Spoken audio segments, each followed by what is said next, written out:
All right, welcome back to Life Fit with DVD. Thanks for being here. Today, I wanted to talk about the healing frequency, how vibration can mend your mind and body. So, this has been something I've been exploring a lot lately. I've felt very compelled to do my own research on this and ultimately experiment with it and see what works. And I'm just beginning this process, but what's becoming more and more obvious to me is, and I've known this for a while, but also just it's easy to forget that the universe is humming, the universe is vibrating, it has a frequency. You look at the Schumann resonance. That's Earth's natural magnetic frequency that it has. So just take a moment, go outside and listen. Right beyond the obvious sounds of your HVAC, your air conditioning going off, or construction in the distance, or if you're inside your refrigerator, or you know um, distant traffic or whatever. Your blood is pulsing in your ears sometimes, right? If you put earplugs in, right, you can hear your body pulsing its own blood. So the world is never truly silent, right? And because everything has a vibration, that includes you. That includes the earth.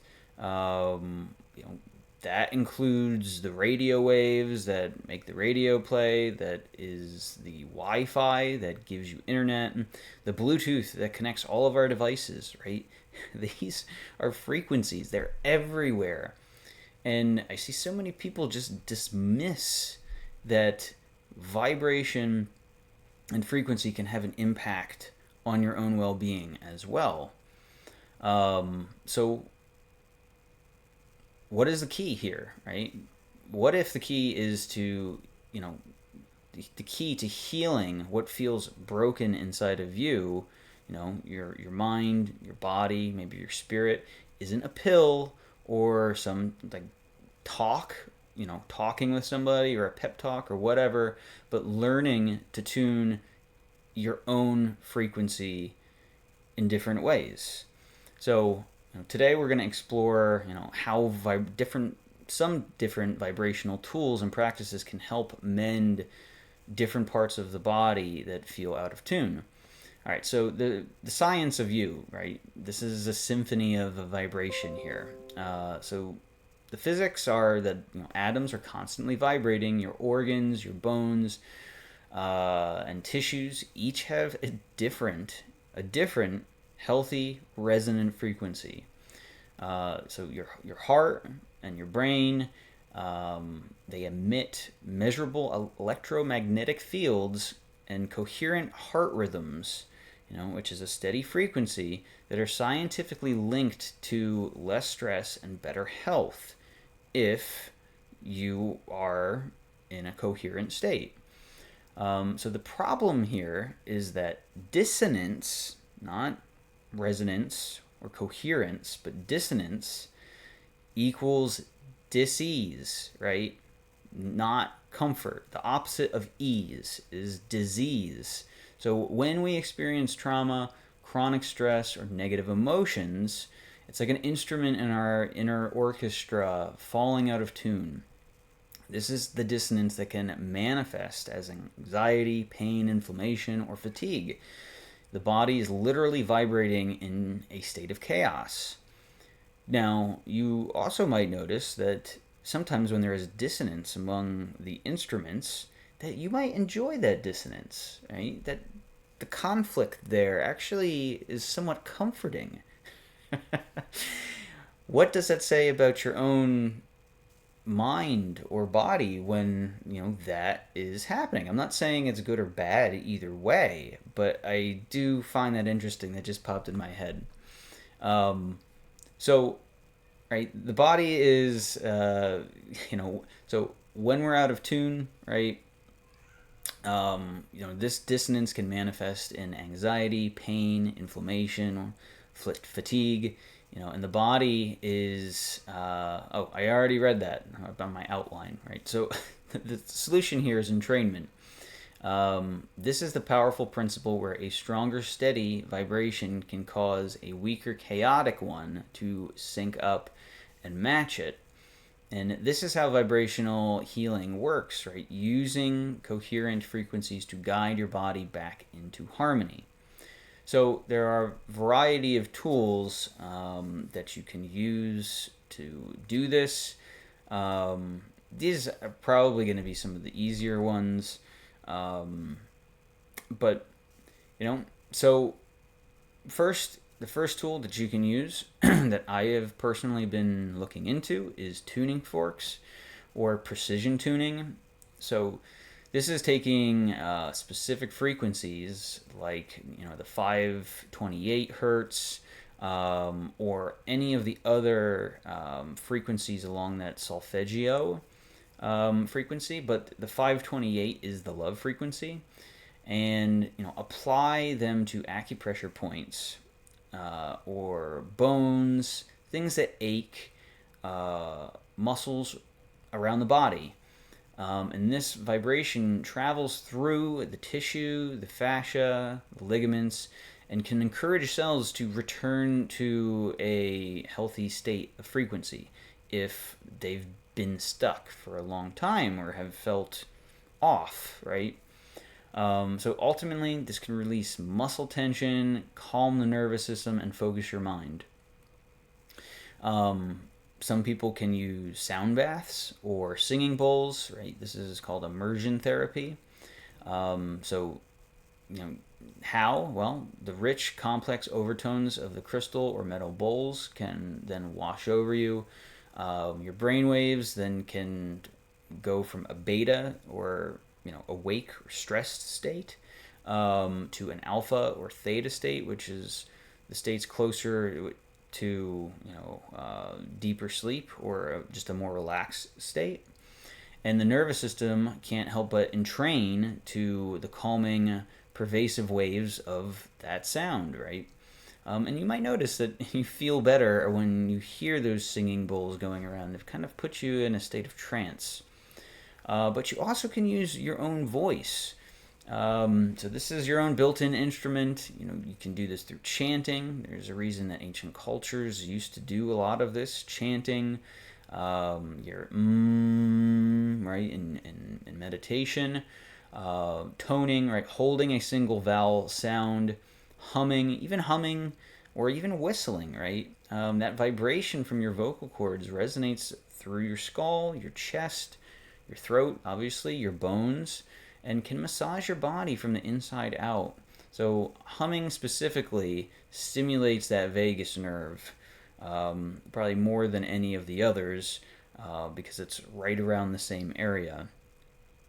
So the use case here is instant calming, right? Improved lymphatic flow and releasing sinus pressure, because the onus, or not the onus, but the center point here is your throat, right?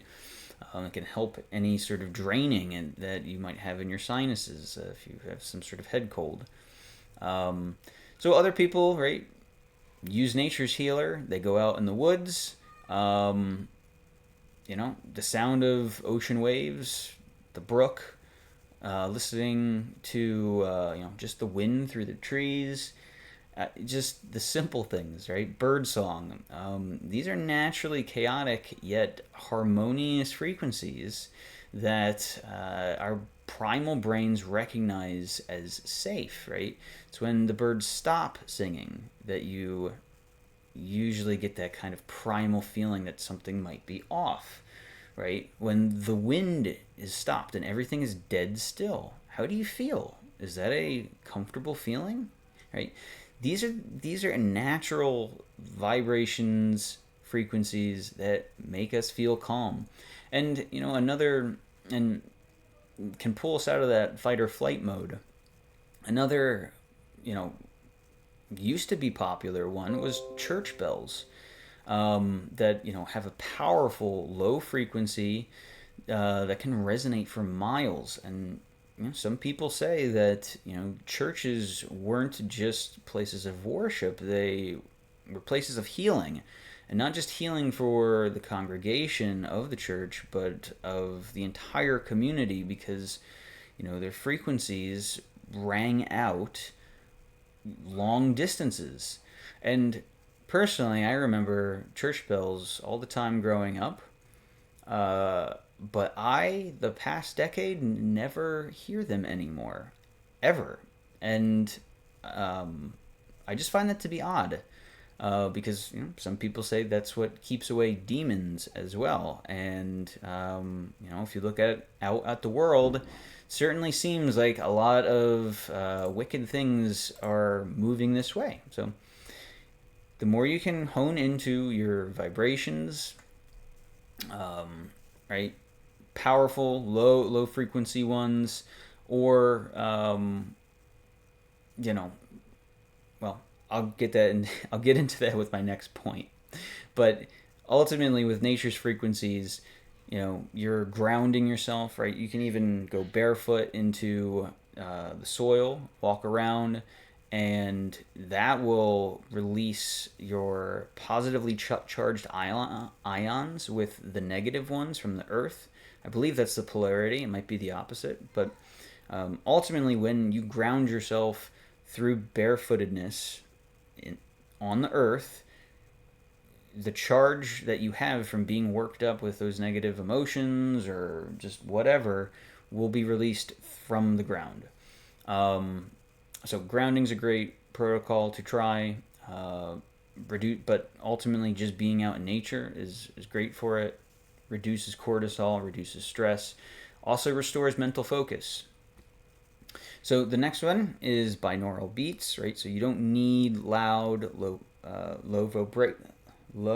vibrational ones. You can use the binaural beats that you can put headphones on. YouTube has lots of different types of them. I like personally HemiSync. Can look into the Monroe Institute around that, but there's lots of different types. But ultimately, this is brainwave entrainment. So playing slightly different frequencies in each ear, your brain perceives a third phantom frequency, and the difference between the two frequencies then begins to match its own brainwave state. So I don't know, obviously, all the science to this, but you can look it up in more detail, or let me know if you want to hear more about it. Be happy to go into it a little bit more. But ultimately, this is about enhancing focus. When you are in that beta wave stress state, deep meditation, theta waves, and improving sleep, so your delta waves. So there's different binaural beats for each sort of brain state that you would like to have. And you can also use pulsed electromagnetic fields,